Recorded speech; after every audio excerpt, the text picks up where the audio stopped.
Nasilip na ng Ninoy Aquino International Airport, NAIA, ang bagong na-upgrade na OFW Lounge sa NAIA Terminal 1 para sa mga tinawag nilang mga bayani ng modern day.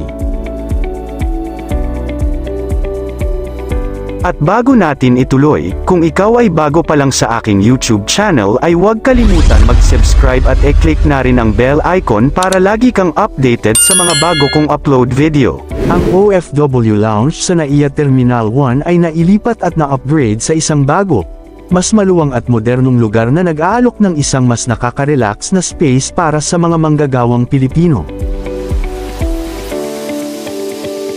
Ang na-upgrade na lounge na ito ay nag-aalok ng mga libreng pagkain, inumin, Wi-Fi, charging stations, at isang ligtas na lugar ng locker para sa mga bagahe na dinisenyo upang gawing mas komportable at nakaka-relax na kapaligiran.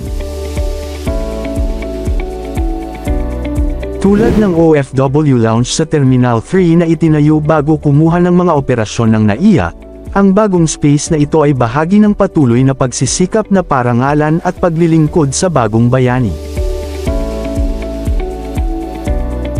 Ang lounge ay kayang mag-accommodate ng daan-daang pasahero araw-araw.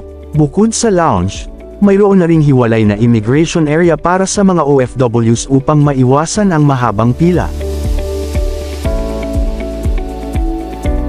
Bukod dito, may mga plano para sa dagdag na amenities tulad ng rest beds, massage chairs, at shower rooms para sa mga may mahahabang layover.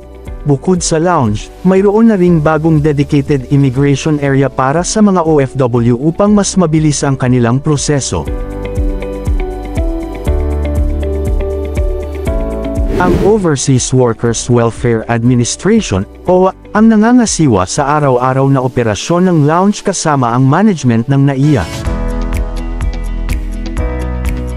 Matatandaan ayon sa mga ulat, ang plano ng SMC, San Miguel Corporation, ay magtayo ng panibagong terminal sa NAIA, Ninoy Aquino International Airport, sa loob ng 3 taon, na tinatayang matatapos sa taong 2028. Ito ay bahagi ng mas malaking modernisasyon ng paliparan kung saan kasama ang pagpapaganda ng mga kasalukuyang terminal at pagdagdag ng mga bagong pasilidad tulad ng modernong lounges, dining, at retail spaces. Ang pagpapalawak ay tataas ang floor area ng airport ng 48%, mula 17,500 hanggang 25,910 square meters. Ang buong proyekto ay magpapataas sa passenger capacity ng NAIA mula 45 milyon hanggang 62 milyon bawat taon. Isasagawa rin ang pagpapaganda sa mga kasalukuyang terminal upang mapahusay ang operasyon at karanasan ng pasahero. Ang mga pagbabagong ito ay naglalayong gawing mas maluwag, moderno, at comfortable ang karanasan ng mga pasahero sa paliparan. Ang mga plano ay isinasagawa upang tugunan ang matinding congestion sa paliparan, kasama ang posibleng paglipat ng mga airline sa iba't ibang terminal upang mapabuti ang paggamit ng runway at mabawasan ang pagkaantala ng mga flights. Ang mga pagpapaganda ay utok sa mga maliliit na pagbabago sa loob ng ilang buwan, na susundan ng mas malaking pagpapabuti sa loob ng 5 taon. Samantala, sinabi ng Light Railway Manila Corporation, LRMC, sa katapusan ng linggo, na ang pagtatayo ng mga susunod na yugto ng LRT Line 1 Cavite Extension ay maaaring maantala sa patuloy na pagkalugi at ang kabiguan ng gobyerno na magbigay ng isang pagsasaayos ng pamasahe.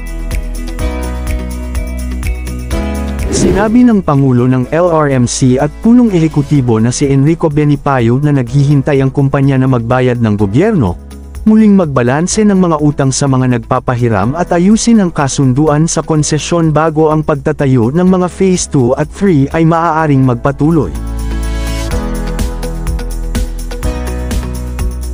Aniya na, bago ipatupad ang aktwal na pisikal na build-out ng Phase 2, ang muling pagbalanse at pagbabayad ng mga pag-angkin ay dapat mangyari. Ang firm ay nakikipag-usap sa mga nagpapahiram nito upang muling mabigyan ng utang ang mga utang nito. Sinimulan din ng gobyerno ang mga talakayan kasama ang LRMC sa maraming naayos na pagsasaayos ng pamasahe, lalo na matapos ang mga pangunahing shareholder na Metro Pacific Investments Corporation, MPIC, na nagulat ng mga plano noong nakaraang linggo upang divest ang stake nito sa proyekto ng railway. Sinabi ni Benny Payo na ang mga namumuhunan ay malapit na naobserbahan ang LRMC na ibinigay ng pipeline ng iba pang malalaking konsesyon ng Public-Private Partnership, PPP, tulad ng North-South Commuter Railway, Metro Manila Subway Project at MRT-7. Ang MPIC chairman na si Manuel Pangilinan ay nagpahayag ng pagkabigo sa pagkaantala sa pag-aayos ng pamasahe para sa LRT Line 1, na binabanggit ang prinsipyo ng pag-aayos ng pampublikong kasosyo, PPP. Samantala, tiniyak ni Department of Transportation, DOTR Acting Secretary Giovanni Lopez ang patuloy na operasyon ng Light Rail Transit 1, LRT1, sa gitna ng mga ulat na posibleng pag-alis ni Manuel Pangilinan sa Light Rail Manila Corporation, LRMC. Ayon kay Lopez, nakikipagtulungan na ang DOTR sa LRT1 concessionaire at mga stockholders para magbigay ng serbisyo sa mga pasahero at matapos na ang LRT1 extension.